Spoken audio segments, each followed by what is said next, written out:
Assalamualaikum warahmatullahi wabarakatuh.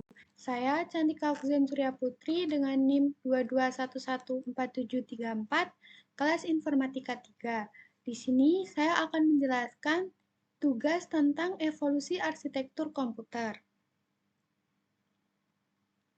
Yang pertama, kita akan membahas tentang apa itu evolusi arsitektur komputer. Evolusi sendiri artinya proses perubahan secara berangsur-angsur atau bertingkat, di mana sesuatu berubah menjadi bentuk lain, menjadi lebih kompleks atau rumit, ataupun berubah menjadi bentuk yang lebih baik. Sedangkan pengertian arsitektur komputer adalah desain komputer yang meliputi set instruksi, komponen hardware, dan organisasi atau susunan sistemnya. Ada dua bagian pokok untuk arsitektur komputer, yaitu yang pertama, Instruction Set Architecture atau ISA, atau yang bisa disebut juga dengan arsitektur set instruksi.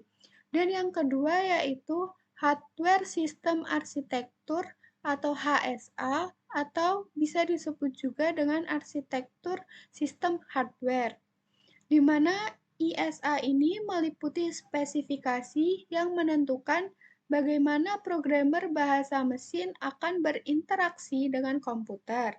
Sedangkan HSA berkaitan dengan subsistem hardware utama komputer, seperti Central Processing Unit atau CPU, sistem penyimpanan, dan input atau output. Arsitektur komputer ini merujuk pada atribut sistem yang visibel atau terlihat untuk programmer. Dengan kata lain, atribut-atribut yang memiliki dampak langsung pada eksekusi logis suatu program. Contoh dari atribut meliputi instruksi, jumlah bit yang digunakan untuk mewakili berbagai jenis data, misal angka dan karakter, mekanisme input atau output, dan teknik pengalamatan memori. Lalu yang selanjutnya kita akan masuk ke historis komputer. Yang pertama yaitu komputer generasi pertama dimulai pada tahun 1946 sampai 1959. Pada komputer generasi pertama ini, program hanya dapat dibuat dengan bahasa mesin atau machine language, menggunakan konsep storage program dengan memori utamanya adalah magnetic core storage. Contoh dari komputer generasi pertama adalah ENIAC atau Electronic Numerical Integrator dan Kalkulator, dimulai pada tahun 1942. Yang kedua yaitu Harvard Mark II, dibuat pada bulan Juli tahun 1947 dan mempunyai kemampuan 12 kali lebih besar. Lalu yang selanjutnya, komputer generasi kedua yang dimulai pada tahun 1959 sampai 1964. Pada komputer generasi kedua ini, komponen yang digunakan adalah transistor untuk sirkuitnya, dikembangkan di Bell Laboratories oleh John Borden, William Shockley, dan Walter Brattain pada tahun 1947. Contoh dari komputer generasi kedua ini yaitu IBM model 1620 dan IBM model 1401. Kemudian komputer generasi ketiga yang dimulai pada tahun 1946 sampai 1970. Komponen yang digunakan pada komputer generasi ketiga adalah IC atau Integrated Circuit yang berbentuk hybrid integrated circuit dan monolithic integrated circuit. Contoh dari komputer generasi ketiga adalah IBM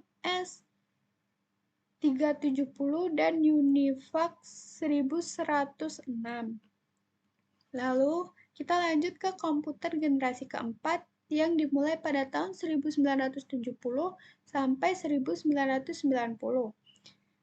Penggunaan Large Scale Integration atau LSI disebut juga dengan nama Bipolar Large Scale Integration. Dikembangkan komputer mikro yang menggunakan mikroprosesor dan semikonduktor yang berbentuk chip untuk memori komputer generasi sebelumnya masih menggunakan magnetic core storage.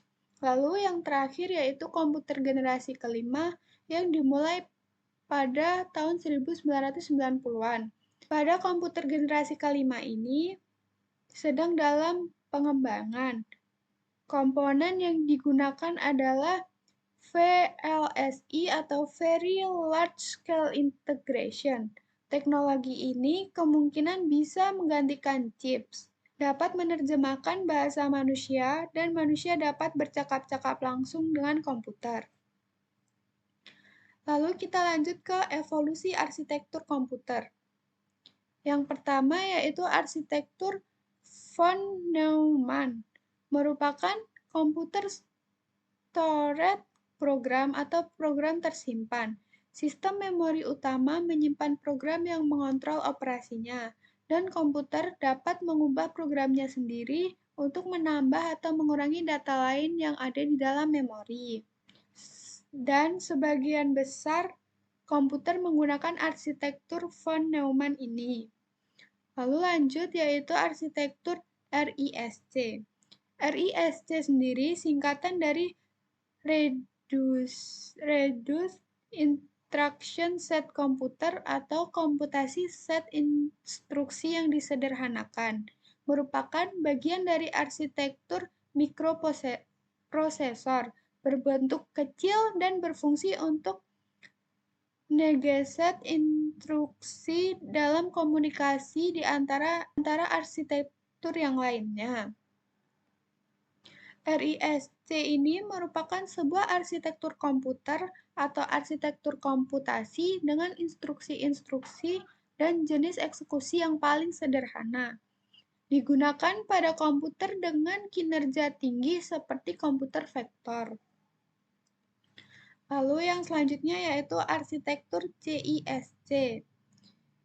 Complex Instruction Set Computing atau Complex Instruction Set Computer atau kumpulan instruksi komputasi kompleks adalah sebuah arsitektur dari set instruksi di mana setiap instruksi akan menjalankan beberapa operasi tingkat rendah, seperti pengambilan dari memori, operasi aritmatika, dan penyimpanan ke dalam memori.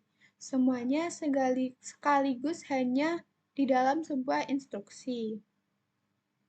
Lalu yang terakhir yaitu arsitektur Blue Gene, sebuah arsitektur komputer yang dirancang untuk menciptakan beberapa superkomputer generasi berikut, yang dirancang untuk mencapai kecepatan operasi petaflop, yaitu 1 peta sama dengan 10 pangkat 15. Dan pada tahun 2005 telah mencapai kecepatan lebih dari 100 teraflop atau 1 tera sama dengan 10 pangkat 12.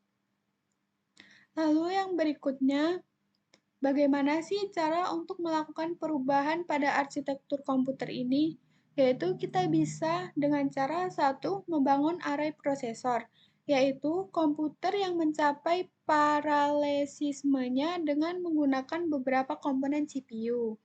Yang kedua yaitu menerapkan proses pipelining atau arsitek pertama kali menguraikan instruksi dengan menjadi beberapa tahapan pendek yang kemudian diberikan prosesor khusus.